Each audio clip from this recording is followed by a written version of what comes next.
올 11월 본선거에 나설 각 당의 후보를 뽑는 뉴저지주 예비선거가 오늘 실시됐습니다.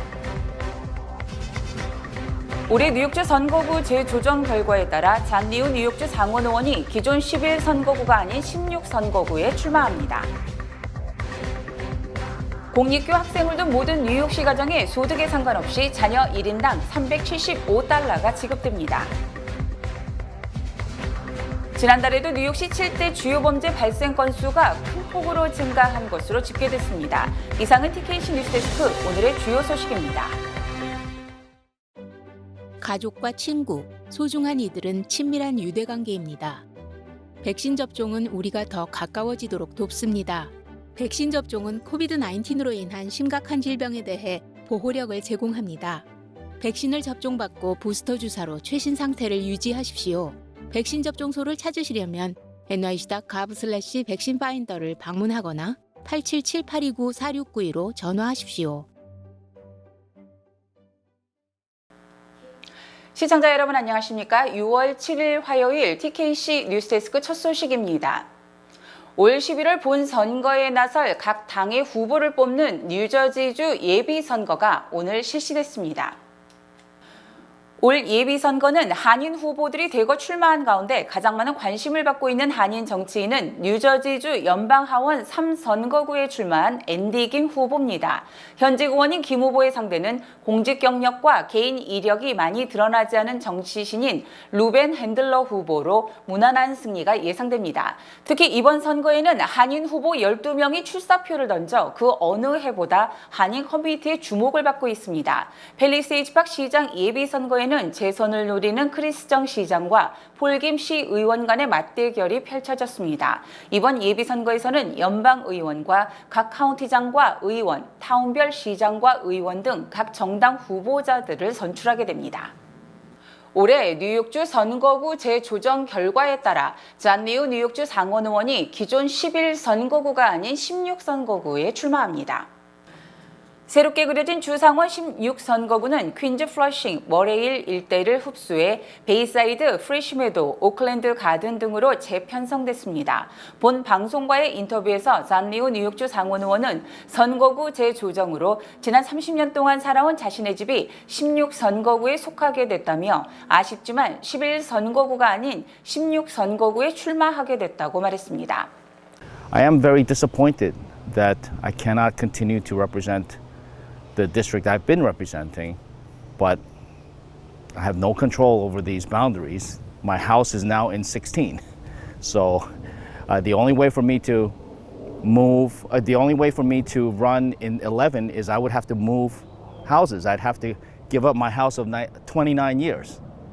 센터 포 어반 리서치에 따르면 16선거구는 뉴욕주에서 아시안 유권자 비율이 가장 높은 선거구가 됐습니다. 또 이 선거구는 잔 리우 의원이 뉴욕시 의원 시절 20선거구와 비슷한 지역으로 구성이 돼 있어 리우 의원은 매우 친숙하다고 말했습니다. My whole life I have actually lived in District 16. From when I first immigrated here when I was 5 years old to all the different schools that I've attended during public school.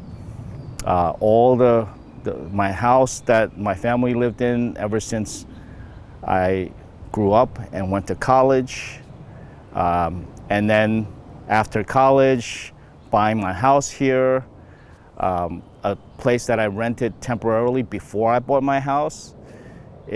All of it has been in District 16. 리 의원은 출마하는 선거구가 달라졌지만 주요 이슈는 비슷하다고 말했습니다. 좋은 학교, 안전한 동네, 경제 회복 등은 모든 주민들이 바라고 기대하는 공통된 이슈라며 이를 위해 주 의회에서 열심히 일할 것이라고 강조했습니다. In my new district, there are a lot more immigrants than District 11, the one I used to represent. So I think we have to work on many more constituents that have immigration issues.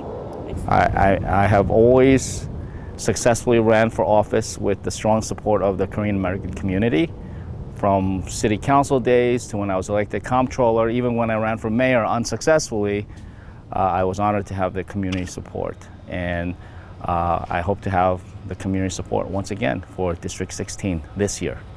뉴욕주 상원 정당별 예비선거는 선거구 재조정 과정에 따라 일정이 8월 23일에 실시됩니다. 공립교 학생을 둔 모든 뉴욕시 가정에 소득에 상관없이 자녀 1인당 375달러가 지급됩니다. 6일 교육 전문 매체 초크피트와 뉴욕주 임시 장애 지원국 등에 따르면 뉴욕주는 2021년 6월 기준 공립교에 등록한 학생들이 있는 가정에 여름방학을 맞아 PEBT를 통해 급식비를 지급하기 시작했습니다. PEBT는 팬데믹 초기 공립교가 일제히 폐쇄되면서 학교 급식을 먹기 어려운 학생들을 위해 시작이 된 연방 프로그램입니다. 여름방학 기간에도 무료 급식을 받을 자격이 있는 학생들을 위해 자금을 지급해야 한다는 판단에 따라 여름 PEBT를 지급하기로 했습니다. 뉴욕시의 경우 공립교 급식이 무상 제공되기 때문에 가구 소득에 상관없이 공립교 자녀가 있다면 무조건 1인당 375달러를 받을 수 있습니다. 지난달에도 뉴욕시 7대 주요 범죄 발생 건수가 큰 폭으로 증가한 것으로 집계됐습니다. 뉴욕시경이 발표한 2022년 5월 범죄 발생 현황에 따르면 지난달 뉴욕시에서 발생한 7대 주요 범죄는 1,414건으로 지난해 5월보다 28% 급증했습니다. 특히 지난달 중절도는 4,116건으로 1년 전 2,897건보다 42.1% 급증했으며 강간이 157건이나 발생, 38% 증가한 것으로 집계됐습니다. 또 주택절도는 1,239건으로 28.3%, 강도는 1,506건으로 26.2% 늘었으며 살인사건도 45건이 발생, 9.8% 증가했습니다. 반면 총격사건은 118건이 발생해 1년 전 172건보다 31.4% 줄었으나 올해 1월부터 5월까지 불법 총기 관련 단속이 강화되면서 총기 관련 체포는 2,006건으로 전년보다 4.4% 소폭 증가에 그쳤습니다. 증오범죄도 63건으로 1년 전 73건보다 14% 줄었습니다. 연방국세청이 연소득 5만 달러에서 50만 달러 사이에 대한 세무감사를 2배 이상 늘린 것으로 조사됐습니다. 연방국세청은 연소득 5만 달러 이상 50만 달러 이하의 소득계층에 대한 세무감사 비율을 현재 0.1%에서 0.2%로 2배 높였으며 연소득 50만 달러에서 100만 달러에 대한 세무감사 비율도 0.3%에서 0.6%로 2배 높였습니다. 또 연소득 100만 달러에서 500만 달러에 대한 세무감사 비율은 0.6%에서 1.3%로 500만 달러에서 1000만 달러 사이는 1%에서 2배로 높아졌고 특히 연소득 1,000만 달러 이상은 2%에서 8.7%로 4, 5배가량 늘어났습니다. 반면 연소득 2만 5천 달러에서 5만 달러 사이에 대한 세무감사는 0.2%로 변동이 없었고 2만 5천 달러 이하에 대한 세무감사도 0.4%로 동일했습니다. 한편 국세청의 세무감사 요원은 현재 8,300명으로 10년 만에 40%나 급감한 것으로 집계됐습니다. 연방정부가 외국인 관광객 유치를 위해 입국 절차 간소화를 추진합니다. 연방정부는 오는 2027년까지 외국인 관광객을 연간 9천만 명, 이들의 소비액을 2,790억 달러로 늘린다는 목표를 세우고 관광 활성화에 총력을 기울이기로 했습니다. 이에 따라 연방정부는 외국인 관광객 입국의 가장 큰 걸림돌로 지적이 된 코로나19 관련 음성 확인서 제출 폐지 가능성을 검토 중인 것으로 알려졌습니다. 연방정부의 이 같은 조치는 미국이 아닌 많은 국가들이 입국 때 음성 확인서를 요구하지 않는다는 항공사와 관광업계의 항의 때문으로 풀이됩니다. 이에 대해 지나 러먼도 연방상무장관은 언제 음성 확인서 요구 정책을 폐지할지 밝히지 않았지만 코로나19 음성 확인서 요구가 관광산업의 장벽이라는 점은 인정했습니다. 한편 미국의 2019년 외국인 관광객은 7,940만 명에 달했으나 2020년 1,920만 명으로 줄었으며 2021년도에도 2,210만 명에 그쳤습니다. 메모리얼 슬론 캐터링 암센터에서 개발한 신약이 임상시험에 참가한 모든 암 환자를 완치시킨 것으로 드러나 암 치료에 신기원을 열었다는 평가를 받고 있습니다. 메모리얼 슬론 캐터링 암센터는 지난 5일 뉴잉글랜드 의학저널에 발표한 논문에서 직장암 환자 18명을 대상으로 신약 임상 실험을 한 결과 100%의 성공률을 보였다고 발표했습니다. 이 논문의 저자인 루이스 디아즈 주니어 박사는 이것은 암 치료 역사에 있어서 사상 처음 이룩한 엄청난 업적이라고 주장했습니다. 루이스 디아즈 주니어 박사팀은 직장암 환자 18명에게 6개월 동안 3주에 한 번씩 도스탈리맙이라는 신약을 투여했으며 그 뒤 내시경, 펫, MRI 스캔 등을 실시한 결과 종양이 사라졌다고 설명했습니다. 공동 저자인 안드리아 킬캑 박사는 임상시험 참가자들이 더 이상 치료가 필요하지 않다는 사실을 알았을 때 행복한 눈물을 펑펑 쏟았다며 기쁨을 감추지 못했습니다. 이 같은 소식은 뉴욕타임즈를 통해 대서특필됐고 전 세계에 관심을 끌고 있습니다. 하지만 이에 대해 일부 암 전문가들은 임상시험 대상이 너무 적고 아직은 완치 여부를 확신할 수 없기 때문에 추가 연구가 필요하다고 지적했습니다. 미국 경제에 허리케인이 몰려오고 있다는 전망 속에 경기 후퇴 가능성이 희박하다는 정반대의 전망도 잇따라 나오고 있습니다. JP모건 체이스의 브루스 카스먼 수석 연구위원은 경기 둔화는 있지만 경기 후퇴를 우려할 만한 뚜렷한 이유가 없다고 말했습니다. 이는 지난 1일 제이미 다이먼 JP모건 체이스 최고 경영자가 미국 경제에 허리케인이 몰려오고 있다고 경고한 것과는 전혀 다른 것입니다. 카스먼 연구위원은 미국 경기가 둔화되고 다른 국가들은 미국보다 다소 낫다며 우리는 세계 경제가 올해 하반기에 괜찮다고 본다고 주장했습니다. 얀 하치우스 골드만삭스의 수석 연구위원도 인플레이션 대응을 위한 기준금리 인상 과정에서 미 경제가 현저히 둔화되겠지만 경기 후퇴는 피할 것이라고 전망했습니다.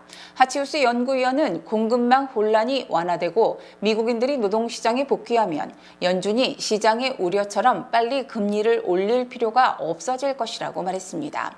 또 도이체ban크의 경제 전문가들도 시장에서 경기 후퇴가 예상되는 신호가 없으며 미국 경제가 연착륙할 수 있을 것으로 본다고 주장했습니다. 연방국무부가 북한이 조만간 7차 핵실험에 나설 가능성이 있다며 우려를 표명했습니다. 워싱턴에서 김윤수 특파원입니다.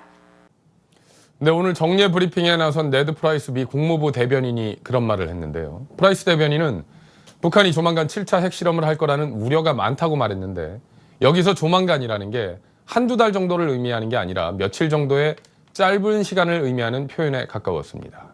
특히 이런 우려가 상당 기간 지속되고 있다면서 긴급 상황이라고 표현했습니다. 들어보시죠. I can assure you that it is a contingency we have planned for, and it has been a concerted topic of discussion with allies and partners. 앞서 어제 열렸던 국제원자력기구 IAEA 이사회에서는 북한이 추가 핵실험 준비를 하고 있다는 징후가 공개됐는데요. 라파엘 그로시 IAEA 사무총장은 북한의 풍계리 핵실험장 갱도 하나가 재개방된 징후를 관찰했다 이렇게 밝혔습니다. 북한 핵무기 개발의 핵심인 영변 원자로가 지속적으로 가동되는 징후도 포착된 걸로 전해졌습니다. 북한의 위협이 인도태평양 지역을 넘어서 국제사회 전체를 위협하고 있는 상황이라면서 미국은 한국과 일본 등 동맹 방어를 위해 힘을 집중하고 있다고 강조했습니다. 중국과 러시아 반대 때문에 이 유엔 차원의 대북 제재가 어려운 만큼 미국의 독자 제재 말고는 딱히 대응 방법이 없는 것 아니냐 이런 지적도 많은데요. 여기에 대해서는 한국과 일본을 비롯한 동맹들과 협력해서 대북 압박에 나설 거라고 미 국무부는 설명했습니다. 이 북한의 핵실험 임박 우려에 긴장감이 최고조로 치닫고 있지만 미국 정부는 북한의 코로나19 상황과 비핵화 문제를 연계하지는 않을 거라면서 인도적인 지원 의사를 확인하기도 했습니다. 지금까지 워싱턴이었습니다. 우크라이나 동부 돈바스에 대한 공습에 집중하던 러시아군이 한 달여 만에 수도 키이우를 공격해 이를 두고 해석이 분분합니다. 러시아는 탱크 같은 군수물자를 없앤 거라고 주장을 했고 우크라이나는 반박했습니다. 문준모 기자의 보도입니다. 러시아군이 그제 우크라이나 수도 키이우를 38일 만에 미사일로 공격한 이유를 설명하며 공개한 영상입니다. 순항 미사일이 대형 창고처럼 보이는 곳을 타격하는데 이곳에 숨겨져 있던 탱크와 장갑차를 파괴했다는 주장입니다. Воздушно-космическими силами России, высокоточными ракетами воздушного базирования большой дальности на окраине Киева уничтожены поставленные восточноевропейскими странами. 우크라이나는 즉각 반박에 나섰습니다. 기자들에게 피해 건물을 공개하며 전쟁과는 무관한 민간 시설이라고 주장했습니다. To use cruise missiles to attack peaceful facility to produce freight wagons to transport this grain to the European market. 영국 국방정보국은 러시아가 키이우의 철도 관련 시설을 주로 타격했다며 서방으로부터 지원받은 무기를 최전방으로 운송하지 못하도록 방해하려는 목적으로 보인다고 해석했습니다. 러시아가 공세를 집중하고 있는 동부 돈바스에서도 미사일 공격으로 인한 민간인 피해가 늘고 있습니다. Ой, ну вы ж видите, что произошло. Как можно сказать, что произошло? Без дома осталась. На старости лет. Теперь... 젤렌스키 대통령은 돈바스 전선의 최대 격전지 세베로도네츠크를 포기하지 않을 것이라고 강조했습니다. Наші герої не здають позиції в Сєвєродонецьку, і український Донбас стоїть міцно. 세르히 하이다이 루안스크 주지사는 세베로도네츠크의 거리마다 전투가 벌어지고 있다면서 어느 쪽이 우세를 점하고 있는지 불확실하다고 전했습니다. SBS 문준모입니다. TKC 뉴스데스크 잠시 후 2부에서 계속됩니다.